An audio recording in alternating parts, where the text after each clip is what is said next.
Dialogando con el padre Raúl Sánchez. A propósito de la primera carta de Pablo a los Corintios, en su capítulo primero, verso 22 al 25, cuando nos habla de que el cristiano, que ellos en aquella época y hoy predicamos a un Cristo y a un Cristo crucificado. A propósito de esto, ya en ese mismo capítulo, pero ya en el verso 26 dice lo siguiente: fíjense, hermanos, en su propia condición, ¿cuántos de ustedes tienen el saber humano o son de familias nobles e influyentes? Dios ha elegido lo que el mundo considera necio para avergonzar a los sabios, y ha tomado lo que es débil en este mundo para confundir lo que es fuerte. Vamos a predicar sobre esto, porque dentro de nuestro contexto hispano parlante aquí en los Estados Unidos, las personas que vienen a este país norteamericano son personas muy buenas,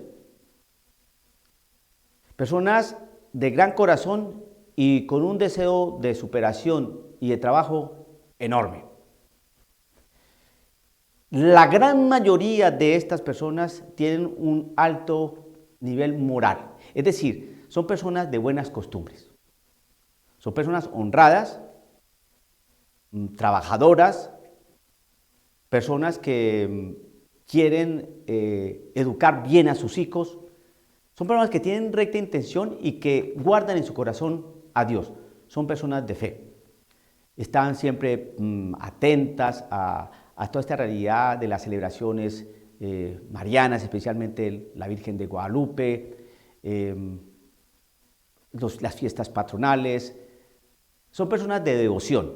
Es decir, que yo puedo decir que a nivel general son personas buenas, pero son personas sencillas y humildes, pobres, es decir, de extracción pobre, humilde, sin ningún tipo de abolengo, sin ningún tipo de prosapia, de títulos nobiliarios, etc. No, son personas que la gran mayoría nunca terminaron la escuela, son personas que tuvieron que emigrar aquí al norte de este país norteamericano, precisamente porque en sus países, en sus lugares, la economía, la situación social, tantas cosas, los estaban apretando y tenían ya hijos, esposa, familia, tenían que lograr un mejor modo de vida, estatus de vida para sus hijos, para su mismo contexto familiar.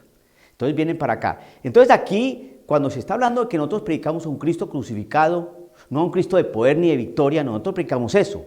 El cristiano predica es un Cristo crucificado, un Cristo de cruz, un Cristo que tiene capacidad de negación, que reconoce que tiene pecado, que le toca cargar cruz, que tiene que confesarse, que tiene que aguantar una serie de injusticias, que tiene que caminar con la cruz de Cristo y con su propia cruz y con toda la cruz de la iglesia, que hace parte del cuerpo de Cristo y que como hace parte del cuerpo de Cristo, pues sufre lo que sufrió Cristo, que es la cabeza de ese cuerpo. Entonces, Pablo quiere hacer como reafirmar eso que a veces la gente se le olvida. Y eso es lo que yo quiero hacer también hoy. Fíjense, hermanos, en su propia condición. Entonces yo también les digo a ustedes, fíjense, hermano, en su propia condición. ¿Usted en qué trabaja? La gente que queda en México y vienen aquí, los familiares aquí, no crean que sus familiares que están aquí en los Estados Unidos están ocupando altos cargos ejecutivos. No, puede haber, pero esos son los que ya han venido, ya llevan varios años acá, ¿no? Y ya tienen familias acá desde lo que llaman los chicanos, es decir, que ya tienen alrededor de unos 60, 70 años aquí en los Estados Unidos. No, pero aquellas familias que llevan alrededor de unos 30 años, más o menos acá, ¿qué puestos ocupan? No están detrás de un escritorio manejando una empresa. Puede haber, yo no digo que no, pero no es la generalidad. Están trabajando en trabajos bastante humildes, bastante duros, bastante difíciles, que pueden ganar algún buen dinero. Claro que sí, por eso se quedaron aquí, por eso aquí compraron su casa, tienen hasta 2 carros, usted abre su refrigerador y las alacenas donde están los alimentos y no le falta comida. Abre los closets y eso está lleno de jeans, de camisas, de tejanas, de botas, de collares, de perfumes, de cosas de esas. No les hace falta, ¿no? Pero ¿qué? ¿Su condición cuál es? Humilde, ¿ya? Entonces, fíjense, hermano, en su propia condición, o condición pobre más bien. ¿Cuántos de ustedes tienen el saber humano o son de familias nobles e influyentes? No tienen saber humano porque no terminaron la escuela. No son influyentes, no pertenecen a familias influyentes porque por eso están aquí trabajando en trabajos muy duros, muy fuertes, aunque se puede ganar un buen dinero. Dios ha elegido lo que el mundo considera necio para avergonzar a los sabios. Y ha tomado lo que es débil en este mundo para confundir lo que es fuerte. Dios ha elegido lo que es común y despreciado en este mundo, lo que es nada, para reducir a la nada lo que es. Y así ningún mortal podrá alabarse a sí mismo ante Dios. Entonces Dios escoge lo más pequeño. Pero ¿qué es lo que sucede? Que a nosotros se nos olvida esto. Entonces ya los que han venido de lugares humildes aquí a los contextos americanos donde la situación económica se mejora un poco, entonces se les olvida su origen y empiezan a tener una sabiduría humana que no es tal y se empieza a ponerse en situaciones como si vinieran de familias bastante influyentes, de apellido y de abolengo, que tampoco es así. Entonces existe en el mismo contexto hispanoparlante lo que se llama clasismo. Si aquí en los Estados Unidos, en algún ambiente, algún sector bastante amplio existe el racismo, porque existe, en nuestro contexto hispanoparlante existe el clasismo, las clases, ¿no? Y porque aquel es más trigueñito, entonces lo voy sacando, y aquel es poco más blanquito y un poco rubio o güero, como dicen algunos hermanos mexicanos, el güero, ¿no? Los güeros, ¿no? Nosotros en nuestro contexto suramericano, ¿no? Decimos los rubios, ¿no? Una rubia, ¿no? En Colombia les decimos los monos, imagínense. En Colombia, aquí un paréntesis, a que es rubio, a que es blanco y el pelo rubio, nosotros le decimos los monos, la mona, imagínense. Llame a la mona, sabemos que está hablando de una mujer rubia. Llame al mono, el mono de allá es el rubio. Bien. La cosa es que nosotros en nuestros contextos hispanoparlantes nos volvimos clasistas. Y nosotros los cristianos no debemos ponernos en esas situaciones. Nosotros tenemos que predicar un Cristo crucificado, un Cristo que se compadece, un Cristo que no hace diferencia de personas, porque Él mira es el corazón. Un Cristo que se duele del dolor del otro. Un Cristo que abre las manos y los brazos para acoger al otro. Un Cristo que es capaz de ser firme y fuerte para llamarle la atención al otro. Un Cristo, nosotros predicamos ese Cristo. Ese Cristo que se da, se dona. Pero hay Cristo también que exige piedad y conversión.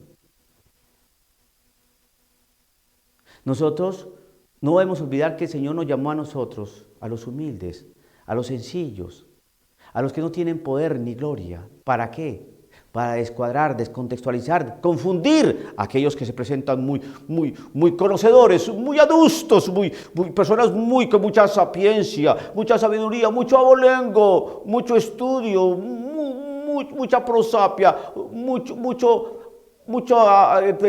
clase, ¿no? Tenemos clase, ¿no? En Colombia, mi país, las diferencias de clases son bien marcadas, ¿no? Existe el que llaman el gamín, ¿no? El chino de la calle, ¿no? Que habla todo así, hermano, que no, y el, ala, caray, ¿y cuándo almorzamos, caray? No. ¿Y qué es eso? Nosotros tenemos que salir de esa situación, ¿no?